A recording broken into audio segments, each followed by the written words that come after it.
На тэрыторыю Беларусі перакінуўся лясны пажар з Украіны. Цяпер са стыхіяй спрабуюць даць рады работнікі лясгаса ў Гомельскай вобласці.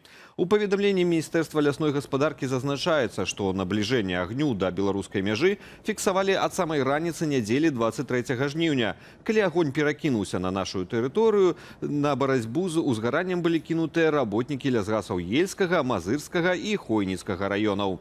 Пра працягненне дадатковых сілаў Міністэрства надзвычайных сітуацыяў пакуль не паведамляецца.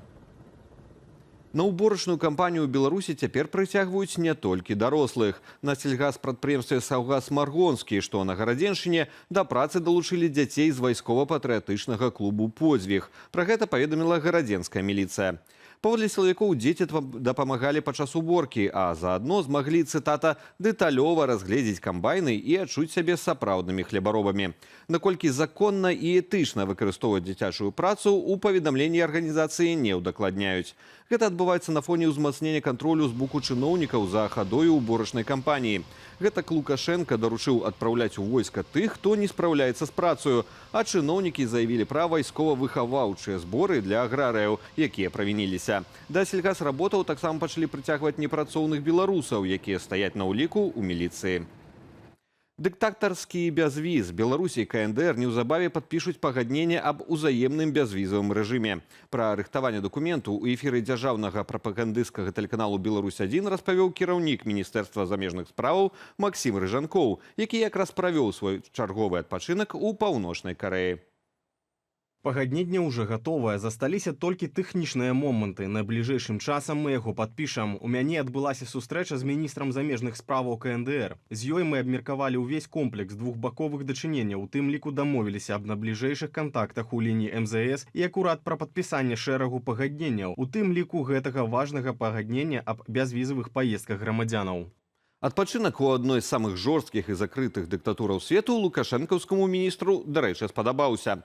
Рыжанкоў адзначыў парадак на вуліцах, прыгажосць прыроды і мясцовыя курорты. Як прыклад імклівага развіцця Паўночнай Карэі, Рыжанкоў прывёў з'яўленне ў Пхеньяне аўтамабільных затораў у сувязі з тым, што ў горадзе зрабілася, цытата, «дастаткова шмат машынаў».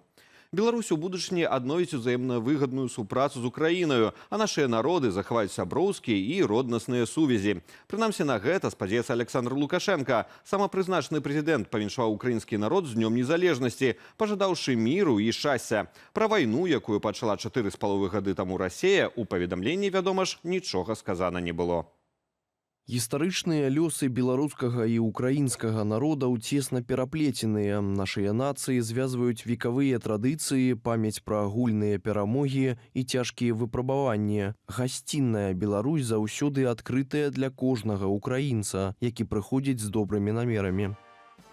Сёння Украіна адзначае 35-ю гадавіну абвяшчэння незалежнасці. Нягледзячы на пагрозу расійскай атакі, святочныя імпрэзы пройдуць у Кіеве і шэрагу іншых украінскіх гарадоў. Таксама маштабнае святкаванне украінскага дня незалежнасці пройдзе ў Варшаве. Адбудзецца шэсце, акцыя памяці загінулых ваяроў, а на замкавай плошчы выступяць гурты Даха-Браха і Відана. На ўрачыстасцях у польскай сталіцы будзе і здымачная група Белсату. Падрабязнасці ў вечаровым эфіры. Украіна ударила па складах Азону на поўдні Расіі. У выніку атакі беспілотнікамі ў Дагестане загарэўся лагістычны цэнтр. Як паведаміла прэс-служба кампаніі, ёсць пацярпелыя.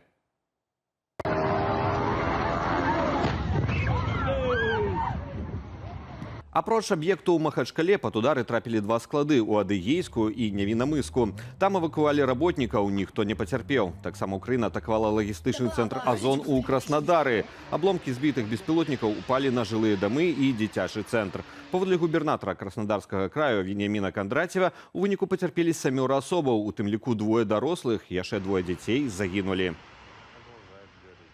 Украінскія ўдары толькі па сетцы складаў Marketplace to Wildberries прынеслі страту ў краіне-агрэсарцы прыкладна на 1 трыльён рублёў, гэта каля 12 мільярдаў долараў. Такую адзнаку аперацыі ЗСУ даў прэзідэнт Украіны Владзімір Зеленскі. Ён адзначыў, што ўдары па складах сталіся адказам на працяглае знішчэнне расейцамі украінскай цывільнай інфраструктуры. Зеленскі дадаў, што на фоне такіх поспехаў усё большая частка грамадзянаў краіны-агрэсаркі прагне найхутчэйшага заканчэння вайны. Шмат хто ў Расіі хоча, каб вайна скончылася. Яны фармулююць гэта так. просто скончылася. На наш погляд, статыстыка такая. Больш за 60% грамадства РФ хоча заканчэння гэтай вайны, спынення агню. Гэта значыць, настрой грамадства рухаецца ў гэтым кірунку, і тэндэнцыі відавочныя. Таксама мы бачылі, што ў пуцінскай улады моцна снізіліся рэйтынгі падтрымання. І вяртаемся да беларускіх навінаў. Усяго за сотні затрымалі падазраванага ў разбойным нападзе на ювелірную краму ў Менску. Напярэдадні невядомы варваўся ў салон, пагражаў прадаўцам прадметам, падобным да пісталета, і забраў залатыя ўпрыгожанні ды каштоўнасці. Уцячы далёка не ўдалося. Паводле следчага камітэту 34-гадовага Менчука затрымалі ў Воршы. Выкрадзеныя каштоўнасці знайшлі пры ім. Падчас ператрусу дому таксама выявілі прадмет, падобны да пісталета, а яшчэ накладную бараду і парык, што маглі выкарыстоўвацца для маскавання. Цяпер мужчыну будуць судзіць за разбойны напад. На пажары ў Слуцкім раёне загінулі 3 асобы. Паводле следства, трагедыя адбылася праз неасцярожанае абыходжанне з агнём пры курэнні. Узгаранне прыватнага дому адбылося ў вёсцы Гальчычы.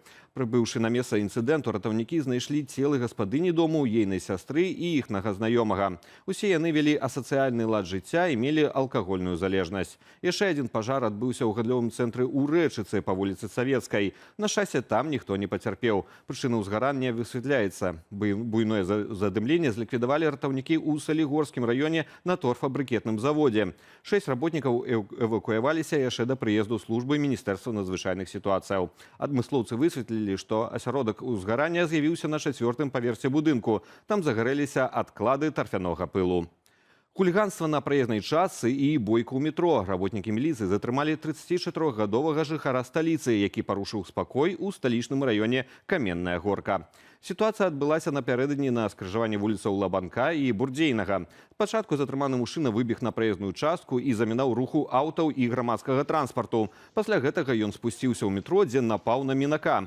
Бойку спынілі работнікі службы бяспекі метро. Яны перадалі да башыра міліцыі. Цяпер высвятляюцца матывы затрыманага. Медыкі дадуць адзнаку ягонаму псіхічна-фізічнаму стану. Напярэдадні цэнтр Менску ператварыўся ў одну вялікую фітнес-залу пад вольным небам. Каля палацу спорта адбылося маштабнае трэнаванне ў джампінгу. Гэта такі від заняткаў спортам, падчас якога фітнес-практыкаванні выконваюцца на міні-батутах з ручкаю, і ўсё гэта пад музыку і ў адным рытме. Незвычайная спартовая імпрэза, што сабрала сотні беларусак, у нашай рубрыцы без каментара.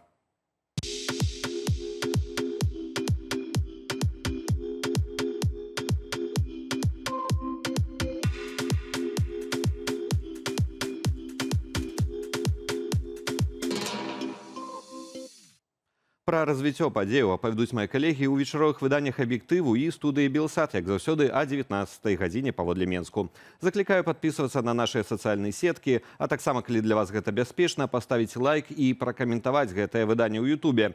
Так вы падтрымаеце нашу працу і дапаможаце распаўсюду незалежнай інфармацыі. Беражыце сябе і заставайцеся з Белсатам.